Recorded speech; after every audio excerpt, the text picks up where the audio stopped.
저는 여행을 진짜 좋아합니다. 개인적으로 여행의 즐거움은 가기 전 즐거움이 30%, 여행지에서 즐기는 것이 40%, 갔다 와서 추억을 회상하며 정리하는 것이 30%로 나눌 수 있다고 생각합니다. 그리고 가장 들뜨게 되는 순간은 누가 뭐래도 비행기를 타러 인천공항으로 가는 그 순간과 비행기가 한국에서 뜨는 순간이라고 생각합니다. 공항버스를 타고 인천공항에 도착하여 출국 심사를 하고 면세점에서 쇼핑을 하며 창밖에 비행기를 보고 있으면 드디어 떠나는구나 하는 생각에 그동안 한국에서 고생했던 것들이 다 사라진 느낌이죠. 그런데 비행기를 타다가 자다 깨서 비행기의 날개를 보다 보면 이런 생각이 들어요. 갑자기 날개가 떨어지면 어떻게 될까? 그리고 비행기가 구름 속으로 들어갈 때는 물입자들이 계속해서 다다다닥 부딪힐 텐데 비행기 모터 속에 들어가서 얼어버리면 어떻게 될까?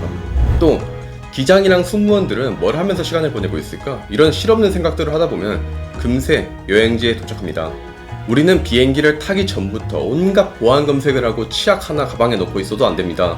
지금에야 항공 규정을 통해서 승객들의 보안 검색이 가능하지만 1970년대에만 50여 건이 넘는 하이제킹이 발생했음에도 불구하고 당시 항공사들은 정부가 보안 검색을 하지 못하도록 로비를 했습니다.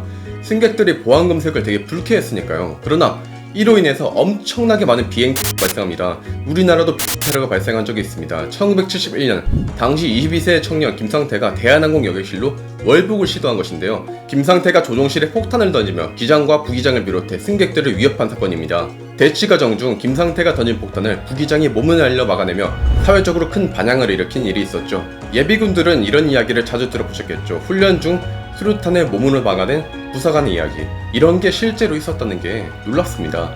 일본에서는 비행기에 심취한 청년이 보안 검색에 취약점을 지적했으나 공항 당국이 이를 무시하자 반감을 가지고 하이제킹을 시도한 사건도 있었습니다.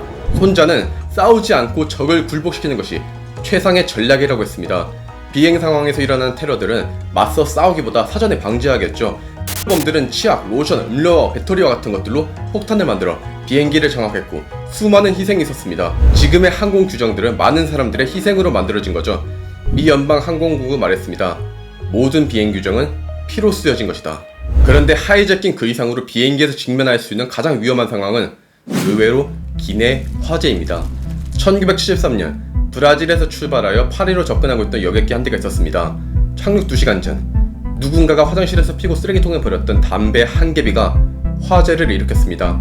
기장은 관제탑에 화재 상황을 통보하고 비상 착륙을 시도했지만 객실에서 밀려온 연기로 앞을 볼 수가 없었습니다. 그럼에도 당시 비행사에서는 기내 흡연을 금지하지 않았습니다. 담배를 못 피우게 하면 배를 타거나 다른 이동수단을 택할 것이라는 두려움이 있었으니까요.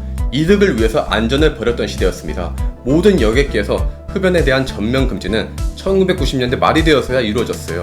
그냥 소화기호를 꺼버리면 되는 화재가 왜 가장 위험한가? 그 이유는 간단합니다.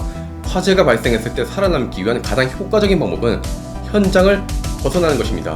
그러나 비행기에서는 벗어날 수가 없습니다. 또한 화재가 일어난 진원지를 비행기에서 찾는 것도 어렵습니다. 왜냐면 연기가 나갈 곳이 없으므로 금세 객실을 가득 채우게 되죠. 순식간에 객실은 아우슈비츠의 가스실이 됩니다. 또한 객실에서 발생한 열은 삽시간에 모든 통제 시스템을 마비시켜버립니다. 더 무서운 사실은 산소 마스크가 화재 시에는 내려오지 않는다는 사실입니다. 왜냐면 불은 산소를 먹고 더 커지는데 산소 마스크가 내려버리면 신선한 산소가 계속하여 공급되므로 불은 더더욱 커져버리거든요. 어찌어찌하여 비행기가 비상 착륙에 성공했습니다. 비상문을 여는 순간 핵폭발이 일어날 것 같은 폭발이 객실 내부를 뒤덮습니다. 밀폐된 비행기 내부에 열기가 축적되어 있는데 비상구가 열리며 산소가 유입될 때 밀폐된 공간 내부로 엄청난 복사열과 압력을 분출하는 플래시 파이어가 발생하거든요. 실제로 1983년 토론토로 가던 에어 캐나다 797편은 비상 착륙 후 비상문을 열자마자 플래시 파이어로 승객들을 불태워버렸습니다. 착륙 후 이제 살았다 하고 안도하던 승객들과 직원들은 화염 속에서 목숨을 잃었죠.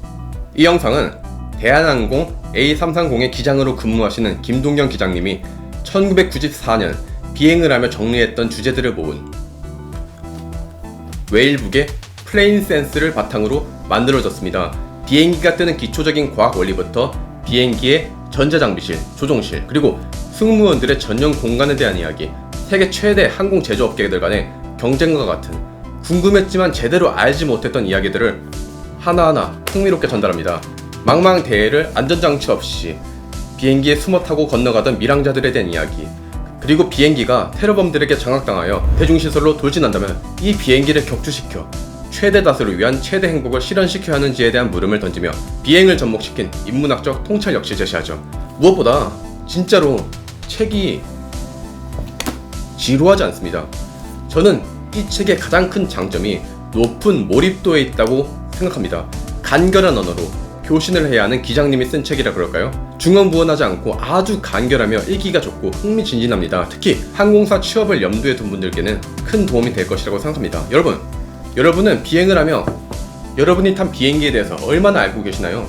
김동현 기장님은 책의 말미에서 말합니다. 세상의 모든 것은 알고 있는 만큼 보인다. 비행도 마찬가지다. 이 책을 통해 항공여행 중 이따금 겪었던 지루한 순간들이 의미있고 흥미로운 경험으로 바뀌길 바란다.